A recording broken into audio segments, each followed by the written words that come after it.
پیر کیوں بناتے؟ ہم سے مت پوچھ، غوث پاک سے پوچھ، غریب نواز سے پوچھ. جب ان کو پیر کی ضرورت تو تجھ جیسے پاکھنڈی کو کتنی ضرورت ہے؟ جب ان کو پیروں کی ضرورت، اتنے بڑے بڑے عالم اور فاضلوں کو پیروں کی ضرورت. اب سنیے پیر کہاں سے بنا؟ یہ تو حدیث سے ثابت ہے. رسول اللہ نے بیعت رضوان کے موقع پر بیعت لی صحابہ سے، صحابہ بیعت کرتے تھے رسول اللہ سے. یہ تو بیعت ثابت ہے، حدیث سے ہے. اور ایک بار نہیں، تجدید بیعت کئی بار صحابہ کرام سے کرواتے تھے آپ. جب بھی کوئی واقعہ عظیم ہوتا تو صحابہ سے آپ فرماتے آؤ میرے ہاتھ پہ بیعت کرو. صحابہ صحابیات بیعت کرتی. بخاری میں موجود ہے کہ عورتیں آئی رسول اللہ کے پاس، کہ یا رسول اللہ ہم بھی آپ سے بیعت کرنا چاہتی ہیں، اور ہم چاہتی ہیں کہ جس طرح ہمارے شوہر آپ کے ہاتھ میں ہاتھ دے کر بیعت کرتے ہم بھی آپ کے ہاتھ میں ہاتھ دے کے کریں. فرمایا عورتوں کے لیے ہاتھ نہیں ہے، ہاتھ میں ہاتھ دینا. حضرت ابوبکر صدیق سے جو سلسلہ چلا ہے وہی سلسلہ نقشبندیہ ہے، اور حضرت عمر سے جو چلا وہ، اور حضرت عثمان سے جو چلا وہ سلسلہ سہروردیہ ہے، اور مولا کائنات سے جو سلسلہ چلا اسی کو آج ہم قادریہ کہتے ہیں. حضرت غوث اعظم کا سلسلہ حضرت مولا کائنات تک پہنچتا ہے، اور سارے سلسلے حضرت غوث پاک تک چلے جاتے ہیں. تو یہ بیعت پھر وہاں سے شروع ہوئی. حضرت علی نے امام حسن کو بھی بیعت کروایا، ان کو خلافت دی. امام حسین کو خلافت دی، حسن بصری کو خلافت دی. پھر حسن بصری سے سلسلہ چشتیہ کی ایک شاخ نکلی جس میں ابراہیم ابن ادم آئے، پھر یہ تو ہر سلسلے میں بیعت چلتی رہی. تو میں کہتا ہوں تم کہہ رہے ہو کہ ہمیں بیعت کی ضرورت نہیں، تو مت کرو بھائی. ہم نے کب کہا تم پہ تو ایمان اور کلمے کی ضرورت ہے، بیعت کی کیا ضرورت ہے؟ کس نے بول دیا؟ یہ بیعت، یہ مرید، یہ سب ایمان والوں کے لیے ہے، وہابڑوں کے لیے نہیں ہے. نبی کی حدیثوں کا علم ہے، قرآن کا علم ہے، لیکن پیروں کی محبت، پیر پرستی ہمارے معاشرے میں ایسی رچ بس گئی ہے کہ نہیں دیکھتے کہ نبی کی مخالفت ہوگی. وہ کہتے ہیں نبی کی مخالفت ہوتی ہے تو ہو جائے، شریعت کی مخالفت ہوتی ہے تو ہو جائے، طریقت کی مخالفت تو نہیں ہے. پیر تو ہم سے راضی ہے، اور جب بابا اور پیر راضی ہو جاتا ہے، جہنم میں تو کیا میرا سایہ بھی نہ جائے گا، پیر سے یہ دیکھا نہ جائے گا، غوث پاک سے یہ دیکھا نہ جائے گا. جو اللہ کے نبی کی حدیث سمجھنے کے بعد، سننے کے بعد، جاننے اور پہچاننے کے بعد پھر محمد کریم کی مخالفت کرتے ہیں، تو مالی کہتا ہے ایسے لوگوں کو ڈر جانا چاہیے، کہیں وہ اللہ کی طرف سے کسی فتنے میں مبتلا ہو جائیں، کفر یا شرک میں پھنس جائیں، یا ان کو قیامت کے دن عذاب علیم مل جائے. یہ بہانے ہیں لوگوں، اللہ کی قسم یہ بہانے ہیں. میں نے فلاں پیر کی بیعت کی ہے اور میں نے فلاں مذہب کی میں شمولیت کی ہے. اللہ نے ایک مذہب اتارا ہے اور اس مذہب کا نام اسلام ہے. یہ سارے فرقے، یہ پیری فقیری کے دھندے، یہ سارے سسٹم مولویوں نے، پیروں نے اپنے پیٹ کو بھرنے کے لیے بنایا ہے. اللہ کا صرف ایک اتارا ہوا دین اور مذہب ہے، اس کا نام اسلام ہے. اس کے امام کا نام محمد الرسول اللہ ہے صلی اللہ علیہ وسلم. اس کے علاوہ جتنے فرقے اس دھرتی پہ موجود ہیں جو محمد کریم کی شریعت کی مخالفت کرتے ہیں، اللہ کی قسم اللہ نے کسی فرقے میں داخل ہونے کا ہمیں حکم نہیں دیا ہے. پورے قرآن کو پڑھ جائیے، حدیثوں کو پڑھ جائیے، کسی فرقے کا نام، کسی پیر کا نام، کسی امام کا نام، کسی شیخ کا نام، کسی حضرت کا نام نہیں ملے گا. نام ملے گا تو محمد الرسول اللہ صلی اللہ علیہ وسلم. اللہ کی اطاعت، پھر اللہ کے حکم سے رسول اللہ کی اطاعت صلی اللہ علیہ وسلم. مومن کی شان، اہل ایمان کا طریقہ کار، قرآن کی آیت یا محمد کریم کا فرمان صلی اللہ علیہ وسلم اس کے کانوں سے ٹکرا جائے تو وہ اس پہ عمل کرنے لگ جاتا ہے. اس کے مقابلے پر کسی کی بات آ جائے، نبی کی بات کے مقابلے پر کسی کی بات آ جائے، دنیا کے ہر آدمی کی بات کو ٹھوکر مارا جا سکتا ہے، چھوڑا جا سکتا ہے، ٹھکرایا جا سکتا ہے. آمنہ کا لال ایسا ہے، اس کی کسی بات کو چھوڑا نہیں جا سکتا. اسی لیے اللہ کے نبی صلی اللہ علیہ وسلم نے عبداللہ بن عمر بن عاص سے کہا تھا واللہ اکتب. یہ شان کسی پیر کی نہیں، کسی شیخ کی نہیں، کسی مرشد کی نہیں، کسی امام کی نہیں، کسی حضرت کی نہیں، یہ شان ہے بلال کے آقا محمد کریم کی صلی اللہ علیہ وسلم. کہا اللہ کی قسم لکھو، اور یہ کیوں کہتا ہوں لکھو کہ محمد کی زبان سے سوائے حق کے کچھ نکل سکتا؟ ہمارے معاشرے کے مولویوں نے، ہمارے معاشرے کے پیروں نے رسول اللہ کے اس حق پر حملہ کیا، اور ہم پیر پرستی میں اتنے آگے بڑھ گئے کہ ہم نے مولویوں کو رسول اللہ والا مقام دے دیا۔ یہ ہمارے ہاتھ کے اندر تذکرۃ الرشید، مولانا رشید احمد گنگوہی صاحب کی بڑی مشہور کتاب، ادارہ اسلامیات انارکلی لاہور نے اس کو شائع کیا۔ اس کا صفحہ نمبر 17، حصہ نمبر 2، دوسرے حصے کے 17 صفحہ پر یہ حضرت بیان فرماتے ہیں، ذرا سنیے اور دیکھیے پیر پرستی کی بیماری، مولوی پرستی کی بیماری، امام پرستی کی بیماری ہمارے معاشرے میں کیسے ہے۔ صفحہ 17، تذکرۃ الرشید، جلد 2، مولوی صاحب کہتے ہیں سن لو، حق وہی ہے جو رشید احمد کی زبان سے نکلتا ہے۔ رسول اللہ نے کیا کہا تھا صلی اللہ علیہ وسلم؟ اللہ کے نبی نے اپنے صحابی سے کہا تھا واللہ اکتب، اللہ کی قسم لکھ، کیونکہ محمد کی زبان سے سوائے حق کچھ نہیں نکلتا۔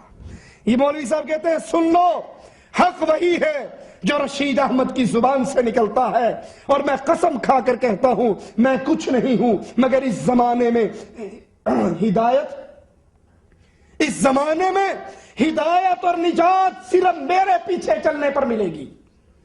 ہدایت اور نجات کس کے پیچھے چلنے پر ملتی ہے؟ محمد رسول اللہ۔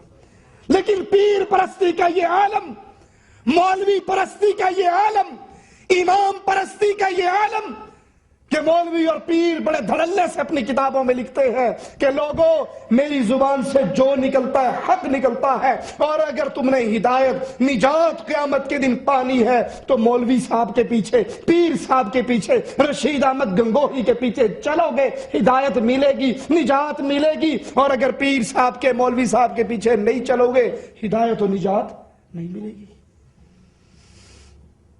کہنے والوں نے جملے بنا لیے، من لا شیخ لہ فشیخہ شیطان۔ پیر پکڑنا بڑا ضروری ہے، امام پکڑنا بڑا ضروری ہے۔ جس کا کوئی پیر نہیں، کوئی امام نہیں، کوئی شیخ نہیں، اس کا پیر شیطان ہوتا ہے۔ اس لیے پیر پکڑو، کوئی لوٹے شاہ، کوئی گھوڑے شاہ، کوئی کھوتے شاہ، کوئی بٹیرے شاہ، کوئی تیتر شاہ، کوئی کاواں والی سرکار، ارے کوئی بھی نہیں ملتا تو سندھ کا پیر بھٹو شاہ کوئی پیر پکڑ لو۔ میں خود پیر بھٹو کا دربار دیکھ کر آیا ہوں، ذوالفقار بھٹو کا۔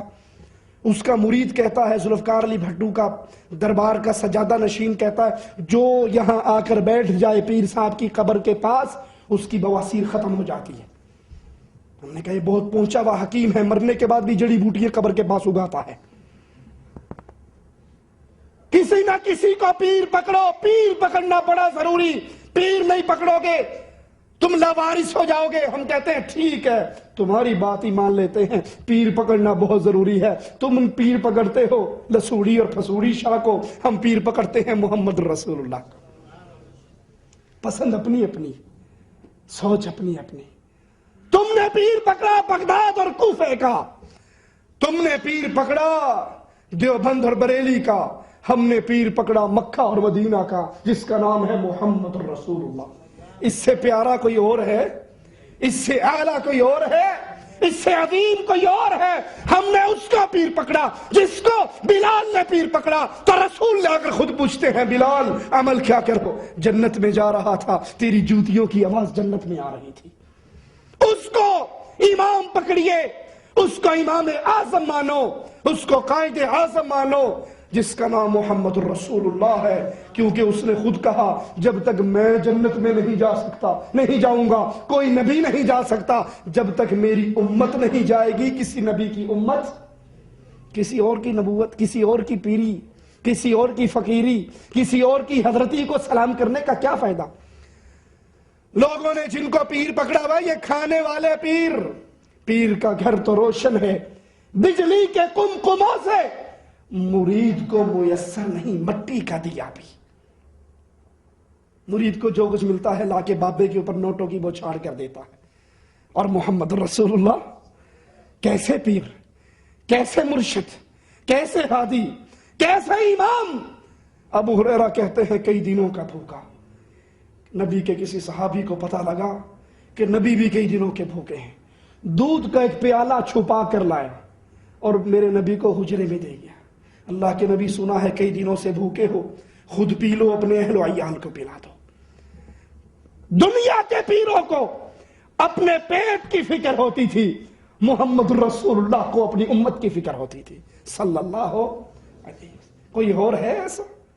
پیالہ لے کے باہر آئے، ابو ہریرہ کہتے ہیں مجھے آواز دی، میں نے کہا لبیک یا رسول اللہ۔ کہا ابو ہریرہ یہ پیالہ لے لو۔ کہا میں خود کئی دنوں کا بھوکا تھا، میں نے کہا میرا کام تو ہو گیا۔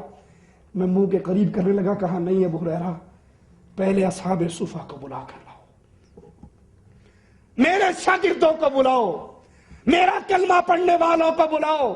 سارے اکٹھے ہو گئے۔ کہا ابو ہریرہ سب کو پلاؤ۔ کہا میں ایک کو پلانے لگا، اس نے پینا شروع کیا، میں پنجوں کے بل اٹھ کے دیکھتا ہوں ختم تو نہیں ہو گیا، میں تو خود کئی دنوں کا بھوکا تھا۔ ایک نے پیا، دوسرے نے پیا، تیسرے نے پیا، ساروں کو پلایا۔ کہا آخر میں امام اعظم محمد الرسول اللہ بچ گئے اور میں ابو ہریرہ بچ گیا۔ کہتے ہیں اللہ کے نبی نے کہا یا تو بچا ہے یا میں بچا ہوں، ابو ہریرہ اب تو پی لے۔ ابو ہریرہ پیتے ہیں۔ کہا اللہ کے نبی میں نے پی لیا۔ کہا اور پی لے۔ کہا اور پیا۔ اللہ کے نبی نے تیسری بار کہا ابو ہریرہ اور پی لے۔ تیسری بار پی کے تو اللہ کے نبی اب تو یہاں تک پہنچ گیا ناخنوں سے بھی باہر آ جائے، اب جگہ نہیں رہی پیٹ میں۔ ساروں کا جھوٹا امام کائنات نے پیا صلی اللہ علیہ وسلم۔ ایک تمہارے پیر، ایک بلال کا پیر، بلال کا آقا، بلال کا امام، بلال کا مرشد، بلال کا نبی محمد الرسول اللہ صلی اللہ علیہ وسلم، وہ جو پہلے مریدوں کو پلائے پھر آخر میں سب کا جھوٹا پیے، وہ اچھا یا وہ اچھا؟ ختم کے لیے مولوی صاحب کو بلاؤ، پانی پہ پھونک مار کے کہ یہ تبرک گھر والوں کو پلا دو، اور یہ سارے بکرے کی گوشت جو کھایا گیا جو بچ گیا وہ میری گاڑی میں رکھ دو۔ اور صبح کو جاتے ہوئے پیر مرید کی کبھی بیوی بھگا کے لے جاتا ہے، کبھی بیٹی بھگا کے لے جاتا ہے۔ پڑھے اخبار یا نہیں پڑھے؟ قصے سنے پیروں کے نہیں سنے؟ اور جب وہ گھر والی مال پر تو ہاتھ پہلے صاف کیا، عزت پہ بھی ہاتھ صاف کر گیا، صبح اخبار میں خبر لگتی ہے پیر جعلی تھا۔ یہ ہوتے ہی جعلی ہیں جو لوگوں کے گھر جاتے ہیں، پیر جعلی نہیں، یہ ہوتے ہی جعلی ہیں جنہوں نے کھانے کے ڈھونگ بنا رکھے ہیں، مانگنے کے طریقے بنا رکھے ہیں۔ اطاعت ان کی نہیں، اطاعت محمد الرسول اللہ کی صلی اللہ علیہ وسلم۔ احمد ابن حنبل کہتے ہیں مجھے حیرت ہوتی ہے حدیث آنے کے بعد پھر کسی اور کی بات تلاش کرتے ہو، کیونکہ قرآن کا حکم کیا ہے؟ اتبعوا ما انزل الیکم من ربکم ولا تتبعوا من دونہ اولیاء۔ اتباع کرو، پیچھے لگو، بات مانو اس کی جو عرش والے نے نازل کیا۔ عرش والے نے کیا اتارا؟ قرآن۔ عرش والے نے کیا اتارا؟ قرآن کی تفسیر، محمد کا فرمان۔ یہ اترا کس پہ؟ محمد الرسول اللہ پہ۔ اتبعوا ما انزل الیکم من ربکم ولا تتبعوا من دونہ اولیاء۔ اتباع کرو قرآن و حدیث کی، اللہ رسول کی، اس کے علاوہ کسی رفیق کے پیچھے نہ لگو۔ وَلَا تَتَّبِعُوا مِن دُونِهِ اولیاء، کسی ولی کے، کسی بزرگ کے، کسی دوست کے، کسی پیر و فقیر کے پیچھے نہ چلو۔ کیوں؟ کیونکہ معصوم صرف محمد الرسول اللہ ہے۔